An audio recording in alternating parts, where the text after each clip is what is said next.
Esse pedaço da rodovia 83 no oeste da Escócia é uma área de alto risco. E desde 2007, nesse trecho, houve pelo menos 9 grandes deslizamentos de terra e mais de 110 milhões foram investidos para o fortalecimento no solo dessa região e entre outras medidas. Mas nenhum desses projetos provou ser eficaz, porque eles não tiveram que lutar contra os fenômenos naturais, mas sim contra os animais. Em 430 a.C., o antigo historiador grego Heródoto notou como um pequeno pássaro entrou calmamente na boca de um crocodilo e saiu de lá totalmente ileso. Em sua obra, As Histórias de Heródoto, ele escreveu que, como os crocodilos vivem principalmente na água, eles estão constantemente cobertos de sanguessugas e não conseguem se livrar delas por conta própria. E por isso eles precisam da ajuda de pássaros que comem parasitas. Parece algo lógico e no final todos ficam felizes. E sim, Heródoto sabia do que ele estava falando. Claro, este não é o único exemplo de um relacionamento mutuamente benéfico na natureza. Mas, se você olhar de outra forma, você percebe que os problemas acabam sendo mais sérios. Só algumas dezenas de sanguessugas vivendo em algumas dezenas de crocodilos. Isso não é quase nada. E de acordo com um estudo de 2018, os carrapatos atingem 80% da população mundial de gado. Você pode imaginar o quanto é isso? Se carrapatos e gados não coexistirem na mesma área por muito tempo, a infecção pode os levar à morte. Em outros casos, o gado pode adoecer, perder peso, dar menos leite, ter problemas para se reproduzir e assim por diante. É quase impossível para os animais se livrarem dos carrapatos por conta própria. Eles são muito pequenos e encontram-se muito profundamente na pele do gado. E não há muito que os bovinos façam para conseguir evitar isso, né? Claramente mexer a cauda não é o suficiente. E é aí que eles entram em cena, os anus, também conhecidos como pica-bois. Eles são pequenos pássaros com bicos coloridos e eles adoram ficar em cima de grandes mamíferos, tanto selvagens como os domésticos, para comer os parasitas. Eles consomem qualquer coisa: carrapatos, pequenos insetos, larvas de moscas. Resumindo, parece ser um exemplo de uma ótima parceria. Os anus até ajudam os rinocerontes, alertando-os sobre a aproximação de humanos. Embora os rinocerontes negros tenham um bom olfato e audição, sua visão deixa muito a desejar. E é tão ruim que você pode passar próximo deles sem ser notado, mas só se você ficar a favor do vento em relação ao animal. Mas graças aos pássaros, os rinocerontes conseguem evitar os humanos e até escapar dos caçadores ilegais. Os anus têm uma boa visão e fazem barulhos que são como alarmes para quando o perigo se aproxima dos rinocerontes.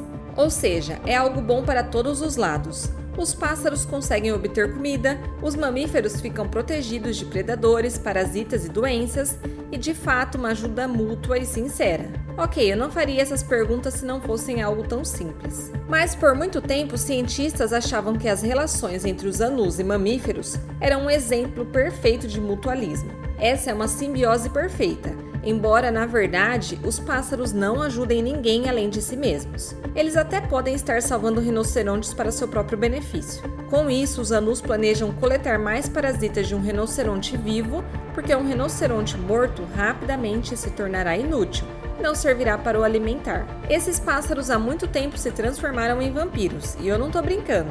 Os anus se alimentam de parasitas de mamíferos, mas sempre esperam que os carrapatos bebam sangue suficiente, ou seja, eles não interferem na transmissão da infecção pelos parasitas. Para um anu, um carrapato bem alimentado é algo como um pastel com um recheio delicioso.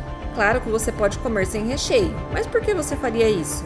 Ok, digamos que eles matem os carrapatos cheios de sangue com mais frequência do que os que estão famintos, mas na verdade não é bem assim. Os anus realmente amam sangue, por isso eles estão sempre prontos para abrir velhas feridas de animais, ou como dizem os rumores, até mesmo fazer novos para fazer um lanche. Os anus também se alimentam de cera e de caspa de mamíferos, mas isso é algo bem estranho de se fazer, até mesmo para vampiros. E se você pensar bem, isso é muito frustrante para os mamíferos. Supõe-se que um pássaro esteja em cima de você o ajude com essa coceira constante causada pelos parasitas.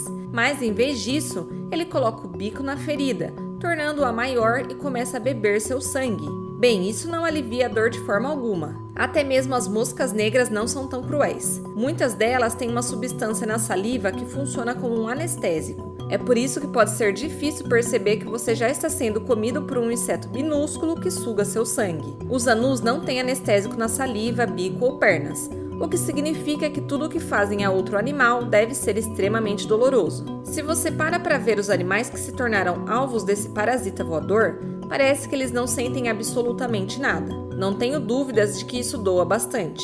Mas por que suas feições ficam tão calmas que chega a parecer que estão no meio de um torneio de pôquer? Pense em quaisquer outros animais. Mesmo depois de receber ferimentos terríveis, eles fingem que está tudo bem. Mas a natureza simplesmente não fez com que todos os animais fossem insensíveis à dor.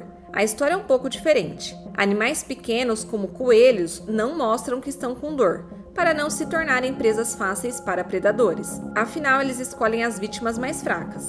Mas os predadores também sofrem com esses problemas. Qualquer manifestação de fraqueza pode arruinar sua reputação, tornando-os vulneráveis. Quando você luta constantemente por recursos e por sua alta posição na matilha, você não pode simplesmente sentar e sofrer por um tempo. Os outros bichos não vão entender. As pessoas também sabem como suportar a dor, mas em nosso caso a natureza deu um passo à frente e acrescentou alguns métodos inconscientes para o alívio da dor. Gritar ou xingar pode amenizar a reação natural à dor que temos no nosso corpo, o que reduz a dor. Então, da próxima vez que você bater o dedão do pé na mesa de cabeceira e não puder evitar xingar, culpe a ciência. Mas voltando aos anus e suas presas. Na maioria das vezes, os pássaros não fazem realmente novos cortes, apenas aumentam os já existentes. Nesse caso, provavelmente é melhor dar um pouco de sangue do que morrer de algum tipo de doença, pois, afinal de tudo, pelo menos alguns dos carrapatos são comidos antes de morder, né? Muitos agricultores acreditam que é assim que funciona.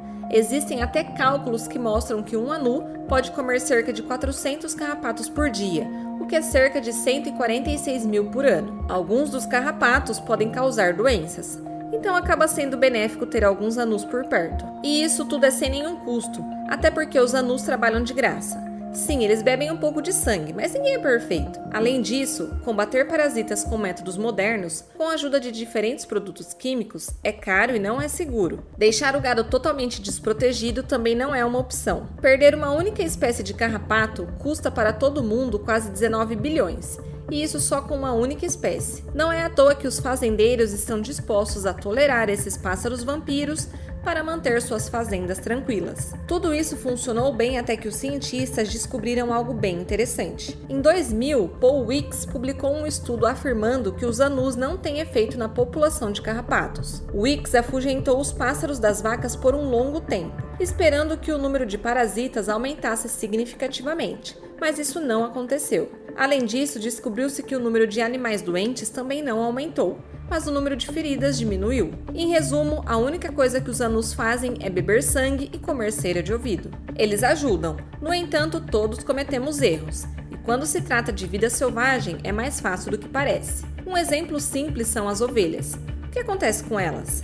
Elas não são muito inteligentes, mas são animais muito fofinhos que às vezes nem conseguem se levantar sozinhas. Mas as ovelhas frequentemente são usadas no controle de ervas daninhas, onde plantas perenes como café, manga, abacate e cacau crescem. É muito conveniente, o mais importante é de graça, porque ovelhas como os anus não são pagas para trabalhar, e o melhor, nem ligam para o sangue. Você lembra dos estranhos deslizamentos de terra que falamos lá no início do vídeo, os quais as pessoas têm lutado por mais de uma década para resolver? Esses deslizamentos de terra que nada consegue impedir. Parece estranho, mas na verdade eles foram causados pelas ovelhas. Na verdade, a explicação é bem simples. As raízes das plantas mantêm o solo em bom estado, evitando sua destruição e deslizamentos de terra. Ovelhas que pastam nas encostas impedem que as árvores e arbustos cresçam e fortaleçam o solo. Também se acredita que as ovelhas são responsáveis pelas inundações porque compactam o solo, impedindo que a água seja absorvida. Do jeito que está indo, a ovelha é quase uma vilã.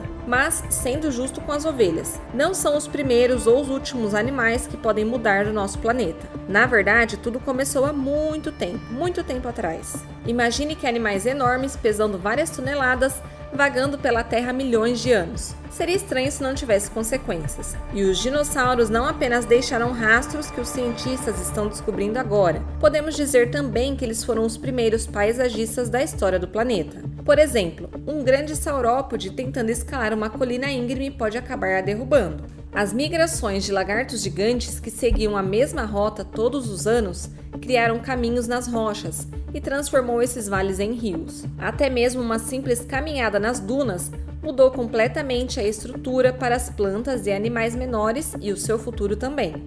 E aqui vai outro fato interessante para você. Você se lembra que os pássaros são os parentes mais próximos dos dinossauros? Os pássaros gostam de fazer uma dança engraçada de acasalamento para atrair um parceiro. E não foi há muito tempo atrás que os paleontólogos descobriram que existiam estranhos arranhões nos fósseis, semelhantes a vestígios de um ritual de acasalamento, e não apenas um ritual simples, mas sim uma dança de um alossauro, um dos maiores dinossauros. Não acho que isso aconteceria sem ter deixado algumas consequências para o planeta, não é mesmo? Se você gostou desse vídeo, não esquece de se inscrever aqui no canal e ativar o sininho de notificações.